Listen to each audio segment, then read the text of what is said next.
Testing, testing, testing.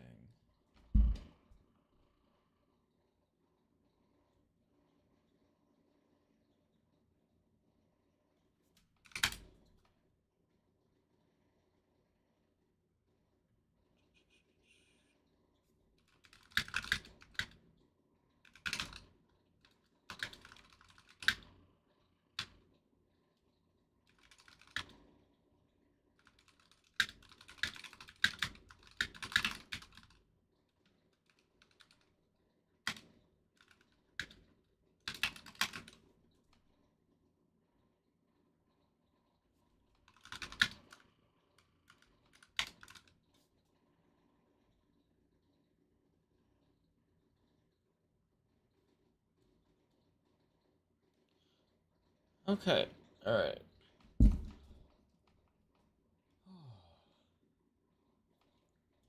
Good morning, everyone. All right, let me turn this audio off.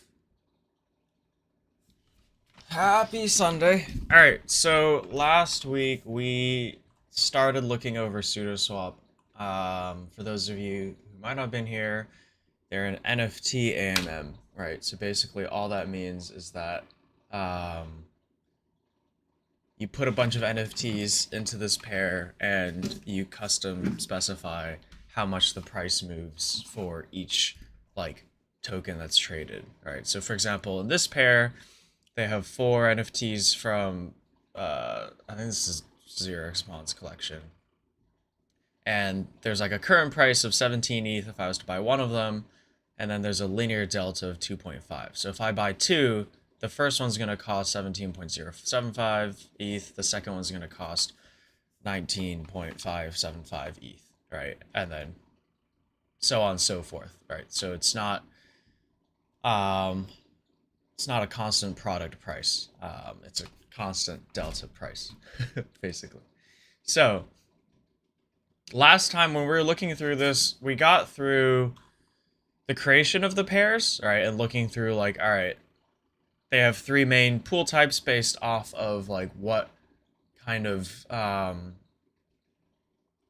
based off of what kind of pair you want to show, right? So like you could equivalently just list NFTs without like putting any liquidity in there, right? If you want people to only be able to buy NFTs and not be able to sell them, right? You could only put tokens if you want to only have people sell you, like sell their NFTs but not buy them. Or you could have a trade where it's like, all right, people can go both ways. But besides that, everything else is functionally the same. There's like a little bit of stuff around fees where like if it's not trade pool, then you don't have fees involved, and if you if you use a trade pool, then there's no like asset recipient because there's no one for them to send the like the tokens or NFTs to if it's like a one single-sided liquidity pair. Um, so we put in the Milady contracts, I believe, last time, and got to the pairs created, um, and like all of the deposits into these pairs, right? But this time, and I think they're all exponential bonding, which is good here. And last time, the pair contract itself wasn't decoded. So what does that mean? That just means that if you looked at a pair, such as like this one on Etherscan, it doesn't show up with like the contract decoded, right? And because of that, it also wasn't decoded in Dune. And one reason for this is because they use a minimal proxy standard, which is just like the cheapest way to clone contracts on Ethereum. And the issue with that is Etherscan kind of has trouble decoding, or not decoding, but verifying minimal proxy contracts. And an added level of difficulty on top of this is they actually have like a base pair, but then wrappers on top of the pair based off of like the ERC 721 standard of like if they used enumerable tokens or not. So it's like actually 5 or 6 different variations. So what I went ahead and did was I took their I went to the repo and I compiled just their pair contract to get like the ABI of just the pair, because for like the ones on top of it, there's just like this pair variant formula that's like a pure read formula, not formula, function. So we actually don't care about this function at all. Like, we can just submit the ABI as if all of these different pair wrappers, whether it's ETH, ERC20, ETH enumerable, ERC20 enumerable, just enumerable, we can just pretend they're all the same, basically. Because the ABI is complete enough, right? So, given that, I just compiled just the pair, and you can submit just that ABI into Dune, because Dune, unlike Etherscan, doesn't check like that the bytecode is a one-to-one match. Instead, it just checks like, okay, assuming that this ABI is correct, we're going to decode what we can using this ABI, right? So if you submit an incomplete ABI, you'll still get your stuff decoded, but some of the functions just won't be decoded correctly, right? So that's something to keep in mind. But anyways, we were looking at parameters last time, and we saw that there's like a change delta and change spot price. Like, well, those are like the owner functions that a pair can call, that then emit like delta updated or spot price updated. It turns out that they use spot price updated and delta update as the same events for like trades and swaps as well.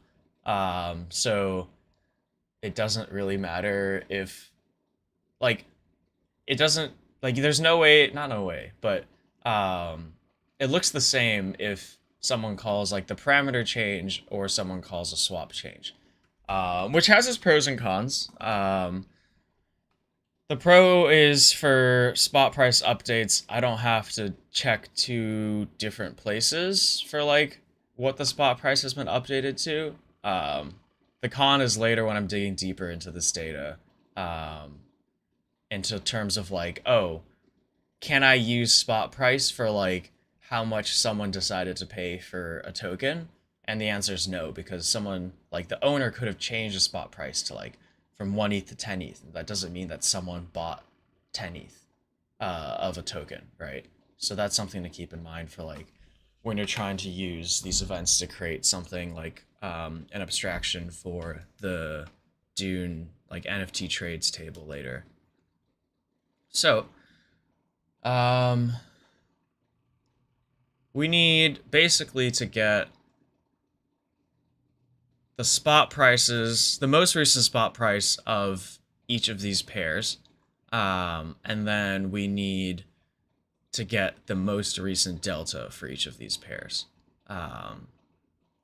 So that's actually fairly easy because we don't need these two. All we need is select from, let's see, from delta update, we'll just call this delta, and then let's left join here. Let me double check what the pair, does it emit the pair address? Contract address, right? We can just use contract address. Left join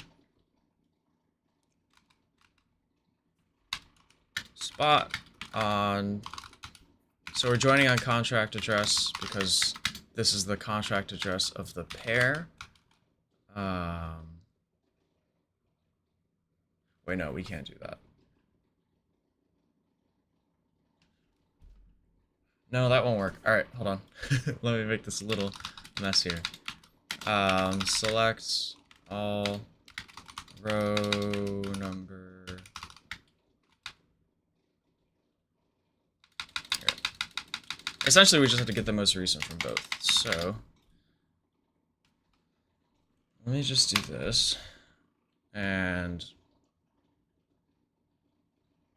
most recent ones should be at the end, but let's see.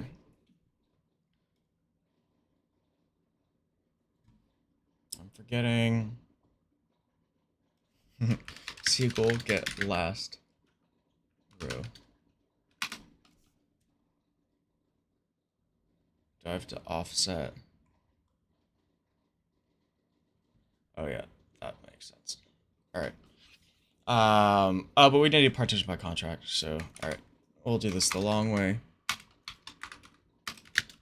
So we need a row number, right? Which is just, it creates like an index based off of the partitions you choose. So we're going to say for each contract address, order by event block number is fine.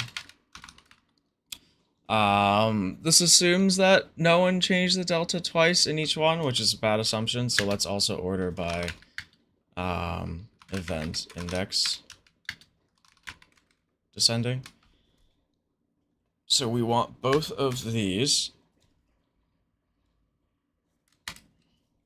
And that'll give us basically like, all right, what's the most recent delta for any of these? So we're going to take new delta divided by 18 decimals as delta. And we're going to do contract address.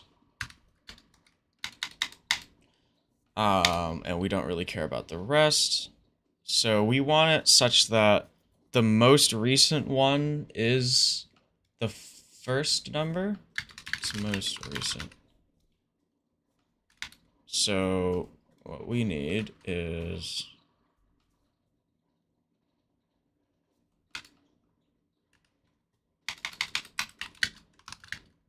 so let's call this one del.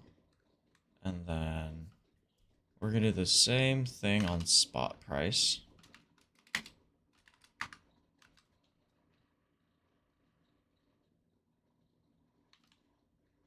So spot price update. Let me just double check. New spot price instead of new delta. Spot price. Everything else should be fine on spot.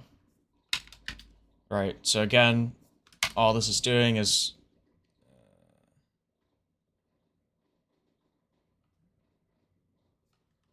all this is doing is getting us the most recent spot price. And so I'm going to say I want where, when I'm joining these two tables, I want where their contract addresses are the same. And hold on, I need a full outer join. I need contract addresses are the same, and most recent equals 1, and spot dot most recent equals 1. Right, so this is gonna give me something that looks a little messy, but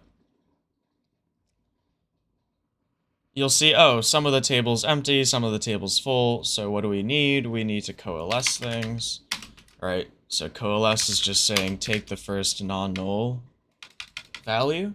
So we're gonna do from delta coalesce and from spot coalesce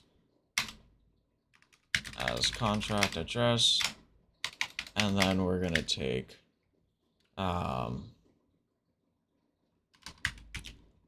delta dot delta, and we're gonna take spot dot spot price. All right. So this is gonna give us the most recent spot price in delta based off of like the changes. Why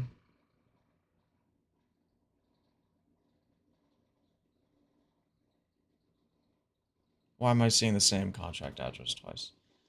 I've bungled this up. All right.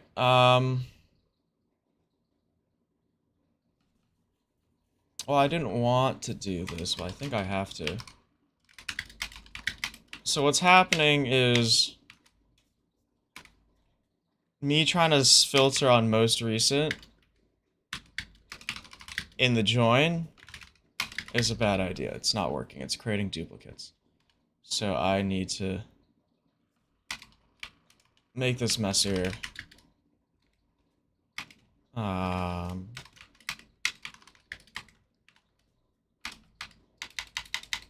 Slightly messier.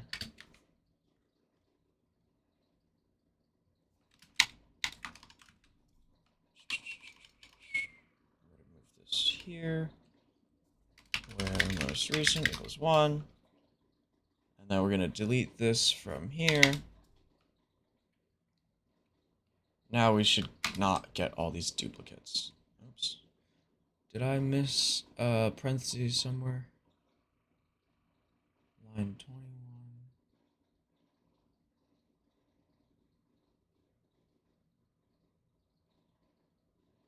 Okay, well this should work, right? No, alright, I have... Oh, I didn't put a from. Now that should work. So now we should see that each address only appears once. There are 750 pairs, it looks like. Some of the spot prices are 0. Wait a minute. That probably just means there's nothing in them. And that this was like a test, is my guess. Yeah, when they created it, they just put 0.1 in there. I'm guessing that this is pool type 0, which was just a token, just an ETH pool. So they're just testing here, so that's why that one's 0.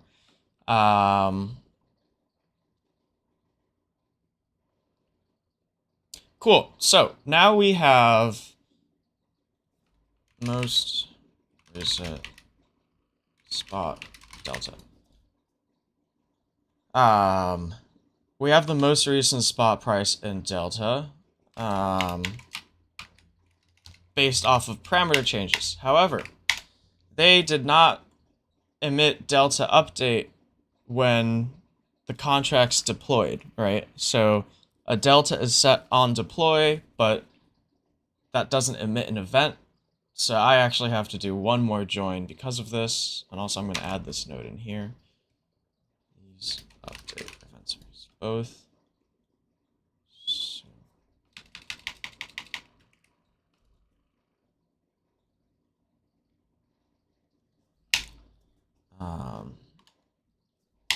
Cleaning up notes. All right, so delta, we actually don't care about NFT deposits, which is nice for now. But I'm going to keep that in there. So here we have, let's take off this join. So here we're going to get the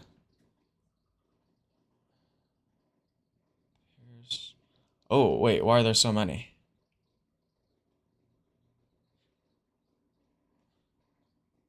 Oh, nice. All right. This is going to make it harder, but this will be fun. We're going to get, these are all of the pairs that have been created, right, for the Milady contracts. And what we're going to do is we're going to join most recent on pair address equals, here, let me change this naming as pair address. Equals most recent dot pair address. And we want pricing type. We want to coalesce.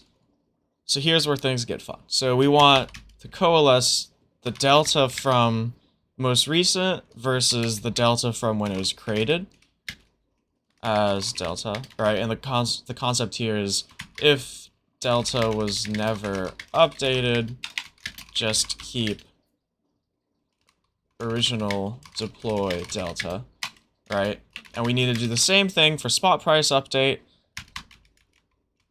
If the spot price was never updated, then keep original spot price as spot price. Same logic as above. We don't care about contract address and order like the NFT address and the NFT IDs right now. Actually, yes, we do, because we need we need the number of NFTs currently in the pool. which we can't actually do from... So we could have done like a cardinal or cardinality of this ID array to get how many tokens were in there, but that doesn't give us the most recent, so we also need to get token balance of each pair currently. So that's another table we need to create if we want to simulate depth. So we have delta, we have spot price, and just so I can kind of keep track of like all the different pairs, I'm gonna keep pair address in here. Do we want to keep? Let's create creator because it might be interesting. All right. This should work. It does not because it's ambiguous. Yeah, of course. We can just use PC for these because we're left joining on PC. And all of these should have values. Amazing. All right. So we need the ERC 721 balance of each contract. I've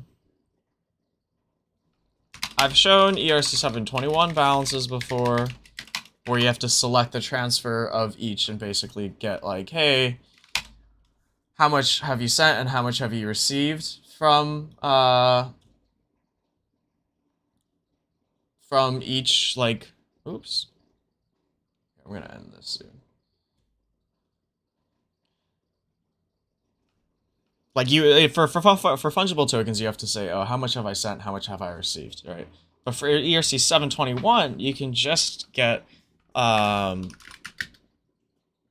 most, like, the last the last person who held the token, and that's all you need, right? So we need the row number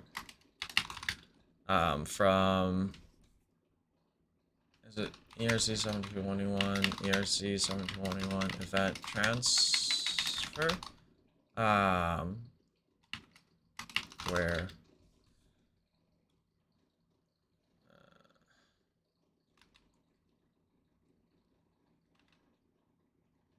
right, so first let's do this. Just so y'all can see what I'm looking at.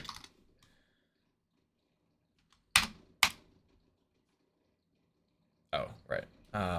Where contract address. All right, so these are all the transfers for the miladies with the token IDs, right? So what do I need? I need to get row number over partition by token ID, order by the same idea here, as last held. Now we're gonna take all. Wait a minute. How did I end up down here?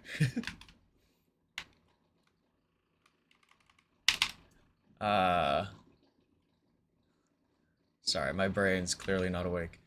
All right, we need this for ERC 721 transfers. And just like earlier, we need to do a second select to get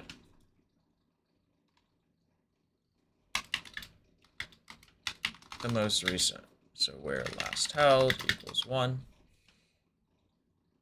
So that would give us for all of their tokens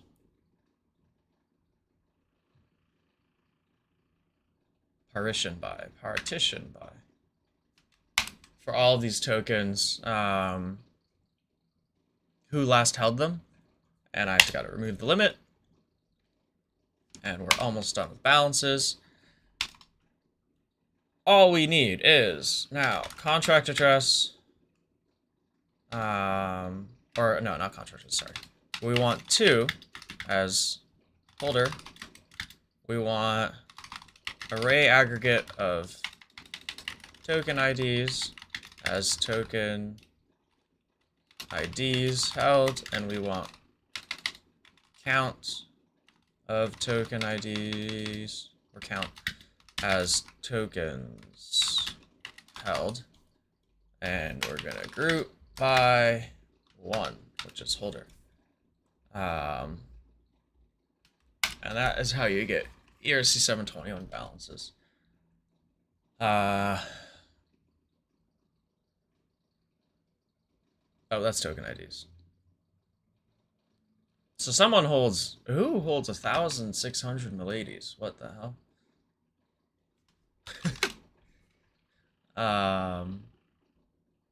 Oh, it's the contract itself. Milady Maker. All right, I don't know enough about this project, but anyways, this is fine. We're now gonna left join ERC 721 balances, bow on bow dot. What did I call it? Holder? Holder. Let's call it holder address.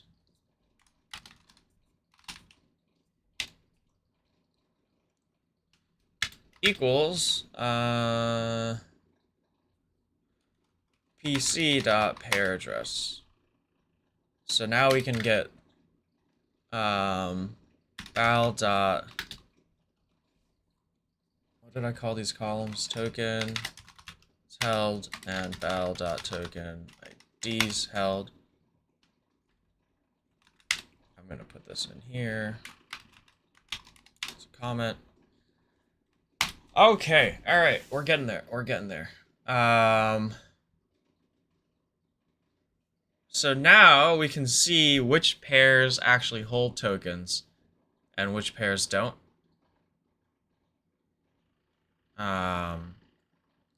There's only actually like, what is this? 4, 5, like 7 or 8 pairs that hold tokens. The rest of them are empty, all right? So to make this easier, I'm gonna do where val dot tokens held is not null. Remove pairs where they're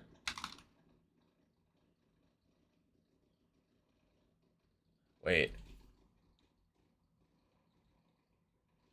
No, I can't do that.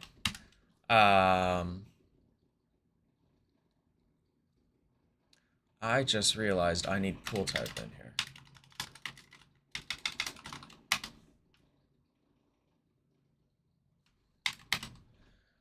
Because some of these are NFTs, some of these are tokens. Oh lord. Okay. All right. Let me think through. I just realized because there's more pool types, the logic's going to be a little more difficult. Oh,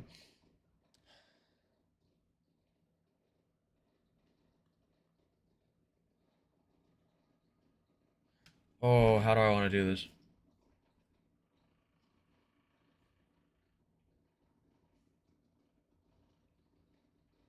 So here's what occurred to me. We need the ETH balances for token pool types.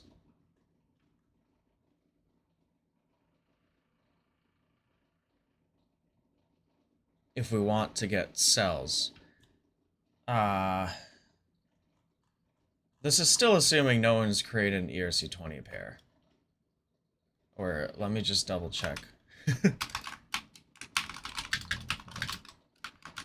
Please make my life easy. All right, there's still no ERC20 pairs. Okay, this is doable. This is doable.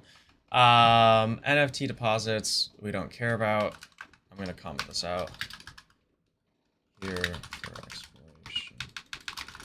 Not relevant to query.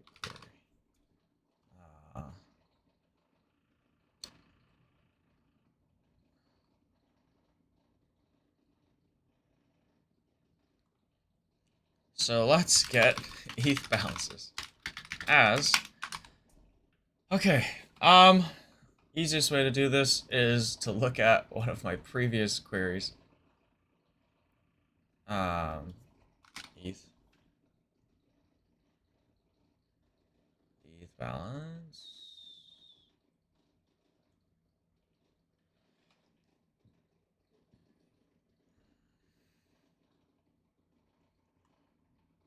Let me go to little nouns, and we're going to treasury value,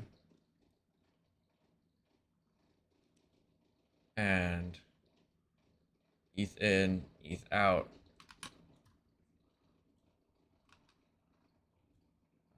for each pair. Oh.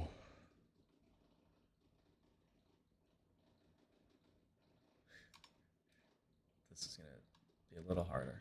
So here was basically, you can look in traces to get how much money or how much ETH has gone in and out of something. But we have more than one pair, right? So we need to get the ETH balance of each pair.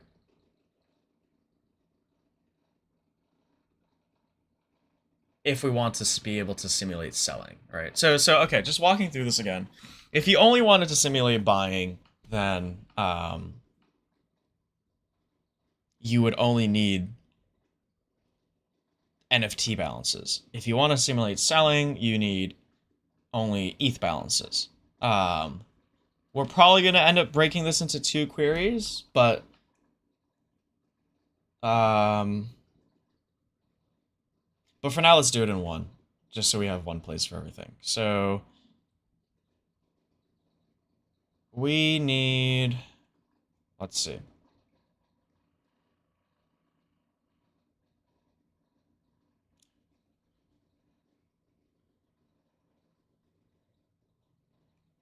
Do I want to do a join or do I want to do an in? In is kind of slow for scaling. We could do a where exists. All right, let's do a where exists. And exists, select one from, what did I call it? Pairs created. Pairs created. Where the trace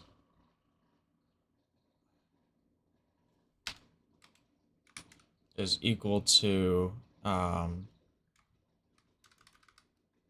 pair address, and also where pool type equals trade, or pool type equals token.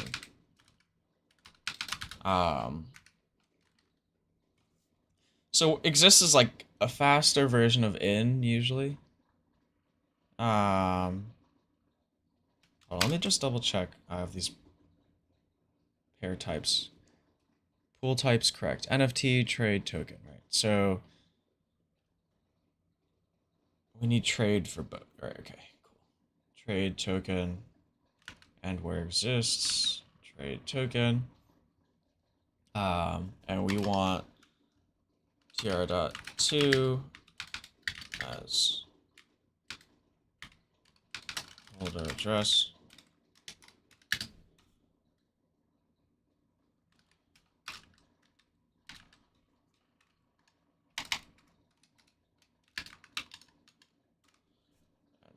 From as holder address, and holder address. ETH in, left join, ETH out, oops, ETH out on ETH in dot holder address equals ETH out dot holder address. We don't need to coalesce on address because you shouldn't have sent any ETH out if you haven't received any ETH in. Okay, so now we're going to left join ETH balances. I need to make this cleaner. ETH val on ETH val dot holder address equals PC dot pair address. And now we're gonna get, I'm gonna comment that out for now. We're gonna get ETH val dot ETH balance. And I hope this doesn't take too much longer to run.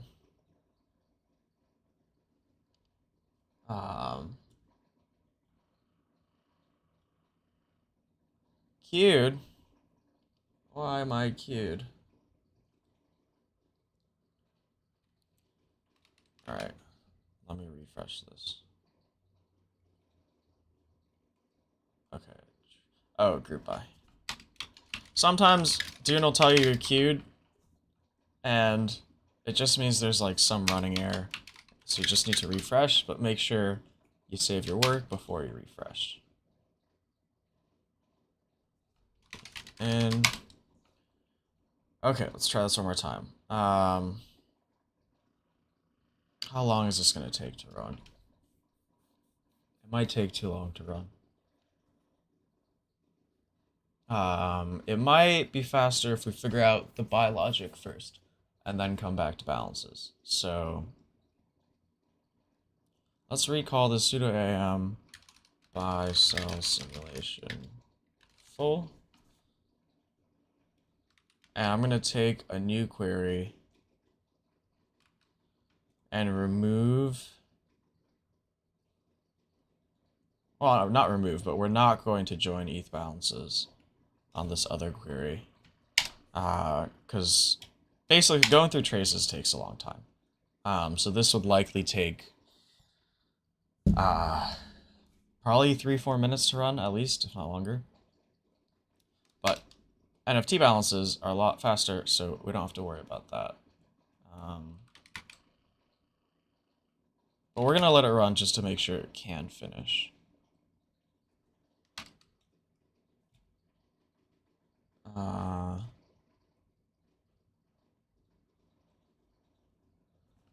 Sudoswap AMM buy simulation.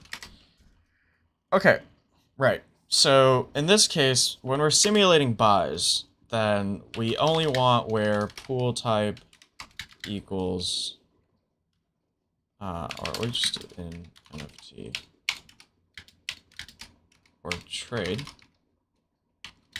and NFT balance dot tokens held is not null for buying simulation. We only want pools that sell NFTs and currently have liquidity. This is still running. This is still running. Okay.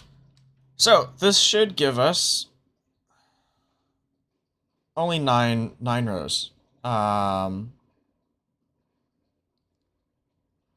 So just like kind of mentally thinking through this before we start simulating. This one has a spot price of 2.18 ETH and token held is just 1. So this is basically you're listing your NFT at 2.18 ETH. This one has 55 in it, a spot price of 0.73 and a delta of 1.01. Which means if they were to sell all of them, we would go to 1.01 to the 50.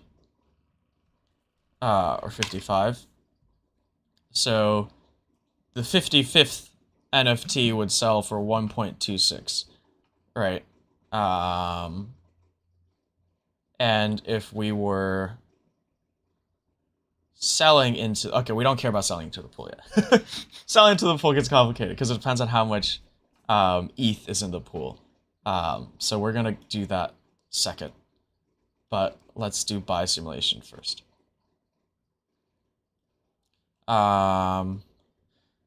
Okay, so let's first simulate.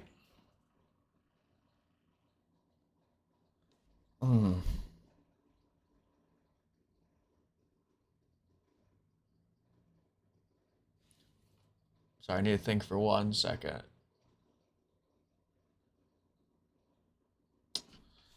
How did I?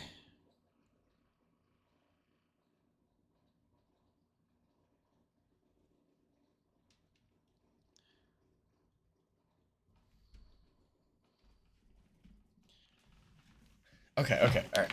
Let's do it this way.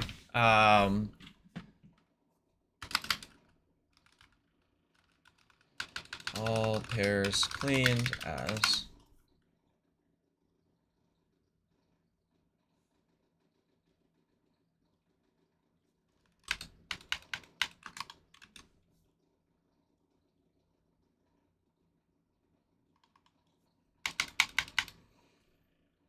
as this, and okay, for each of these pools, we need to get, hold on. How did I, so I was thinking about this through the week just to get me mentally through this.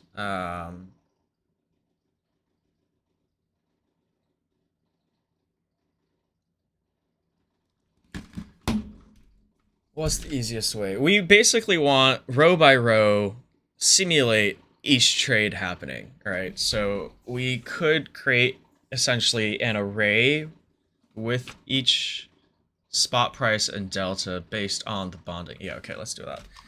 So price simulation as select all from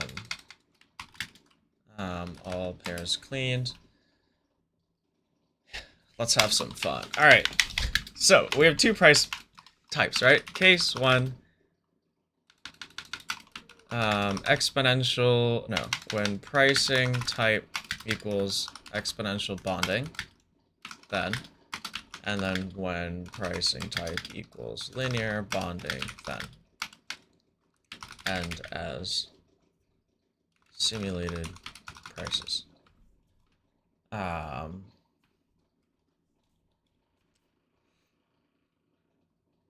We're gonna do,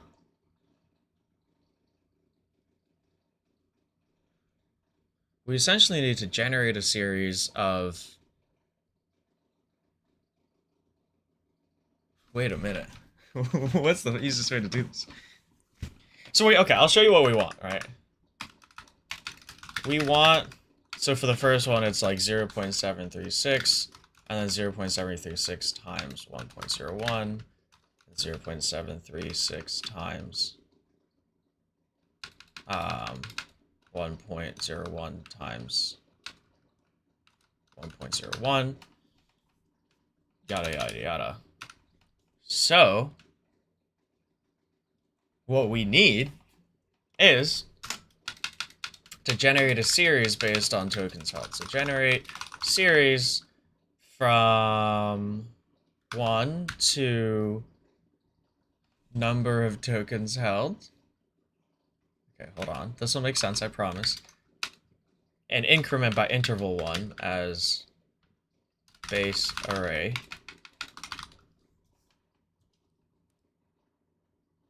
Right, so here, let me take away the CTE for now.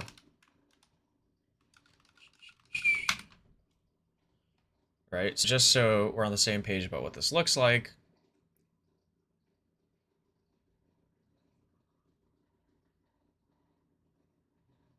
Why did this not work?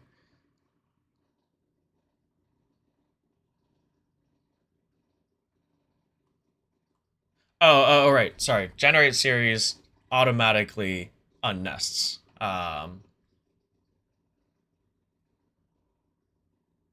So we have the base. Now that we have the base, we need to multiply the base by the delta. So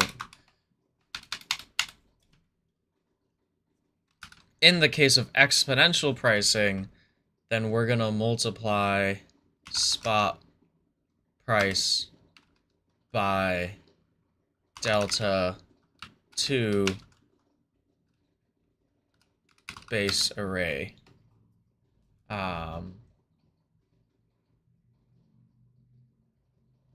And in the case of linear, we're just going to multiply by base array.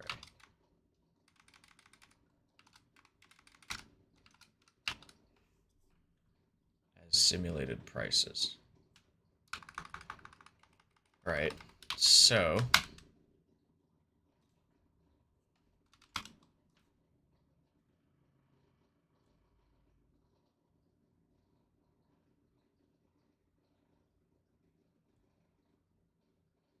wait, this should be plus.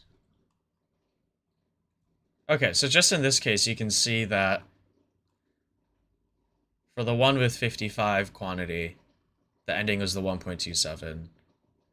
The linear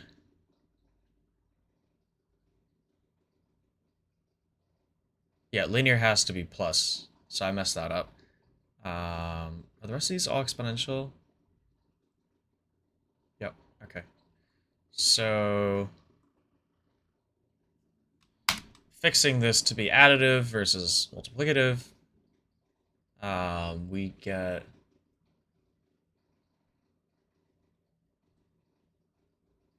this should be correct now. Where's linear? Yeah, so this linear one trades out 2.18. So now we actually have all the simulated prices for buying X amount of NFTs from this pool. So now what we can do is, what's the most fun to visualize this? Here, we can already start visualizing this. We can do a scatter of simulated prices.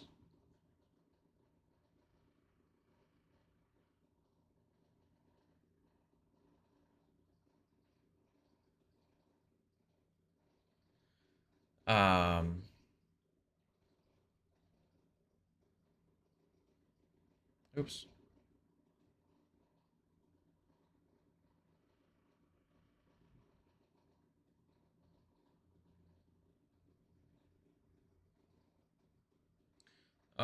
What's the...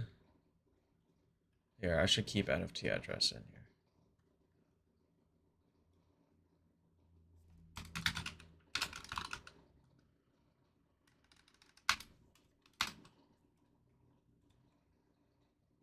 Is this still running? 11 minutes. Okay, ETH balances. So the cell simulation, we're gonna have to migrate to Dune V2. That's not gonna run on V1.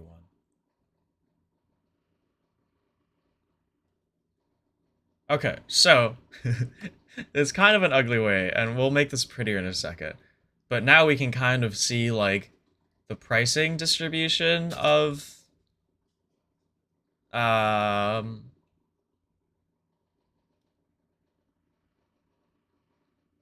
of all of these pairs. So most of them are between 0.7 and like 1.27, and then there's a few ones that are out here kind of all alone.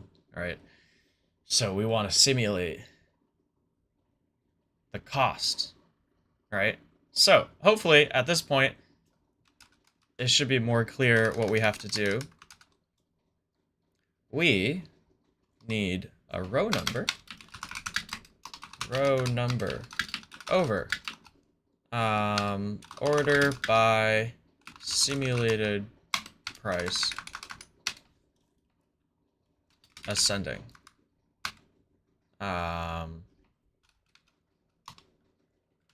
Let's just do all from price simulation order by simulated price ascending. Oh, need a comma for the CTE.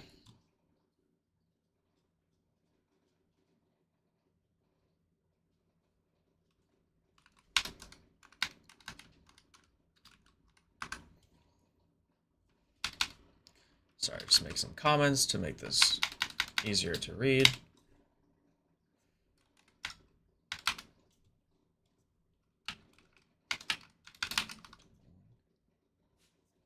Times 1.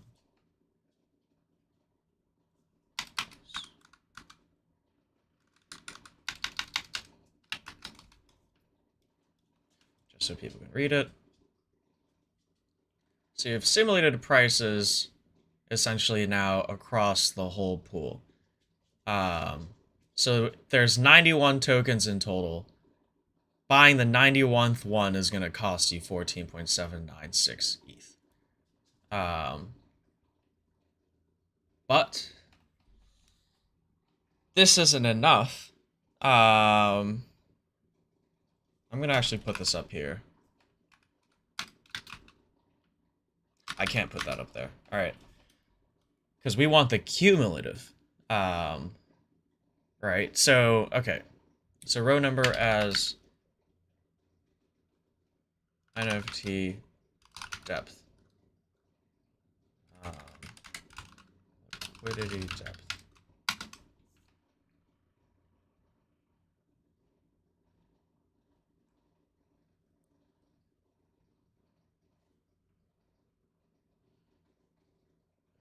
Simulated price.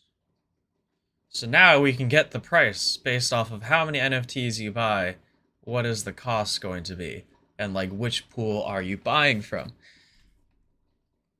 Okay. Now,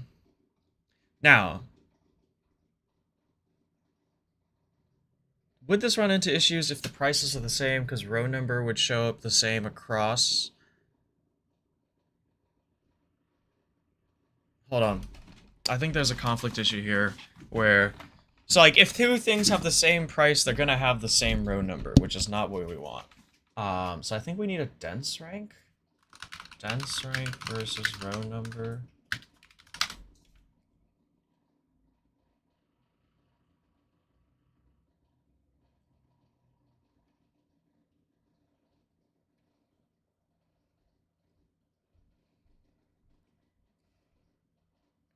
Dense rank is also one.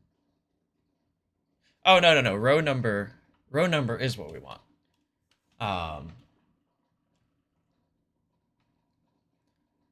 So in the case, yeah, that's fine. So let's change this to a bar chart actually. And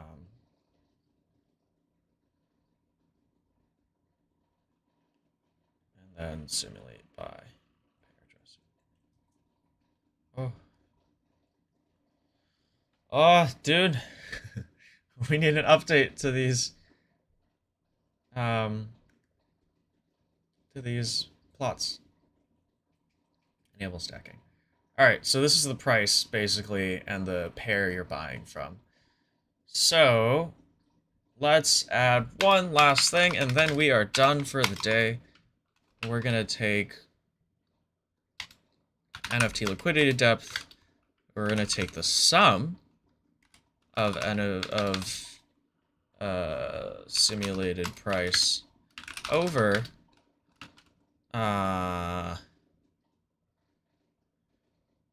wait order by NFT liquidity depth.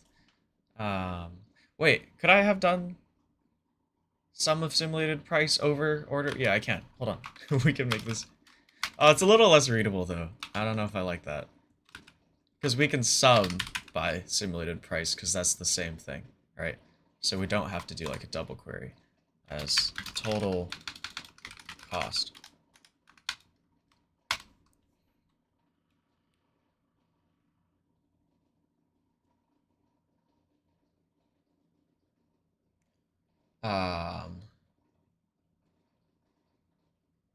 Yes. Yes. Here we go. We're gonna add one more. We're gonna remove the grouping. We're gonna add a right axis. No, we're not gonna add a right axis.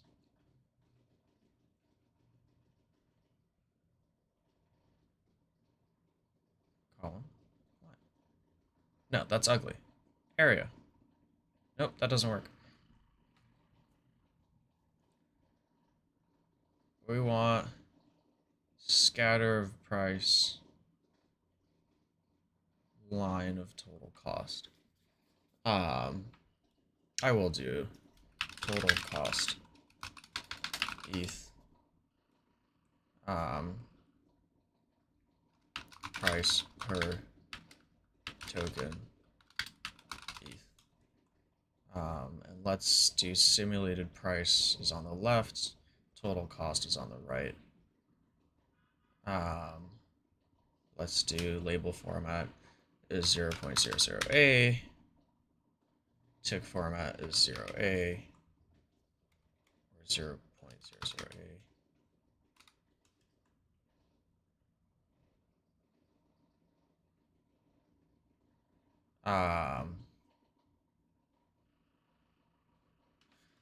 Is this readable? That doesn't look pretty. Hold on. Column. No, that's ugly. Let's do area. Why is the opacity so bad? My god. The opacity is terrible. Oh no. Okay, let's just do this. So, we have simulated price per token, and now total cost of how much it would cost to buy everything. Alright, so let's just do this again. Total cost ETH. Price per token. ETH.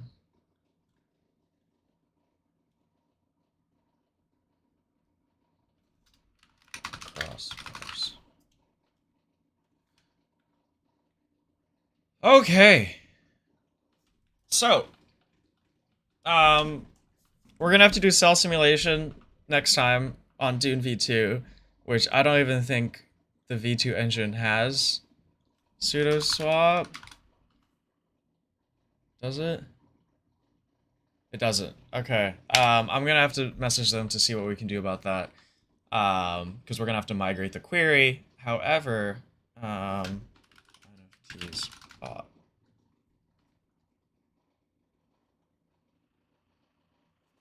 Simulated prices for buying X number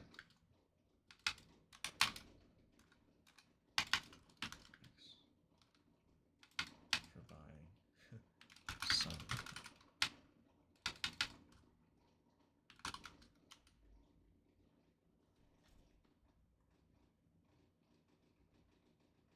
And there we go. We got to simulated prices. So now I should be able to put in here's the test of if this works. I should be able to put in 0x mons. And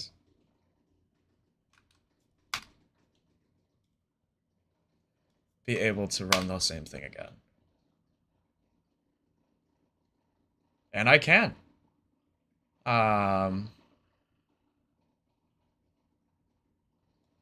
Cool. There's probably something fancier we can do here about token IDs based off of like the most expensive ones. But it's working. We're done. That was fairly clean. Thank you for sticking with me throughout this. And yeah, next week we'll cover the sell side in V2. And probably eventually make an abstraction into the V2 repo as well. But enjoy the rest of your Sundays. That was perfectly an hour. And I will see you all soon.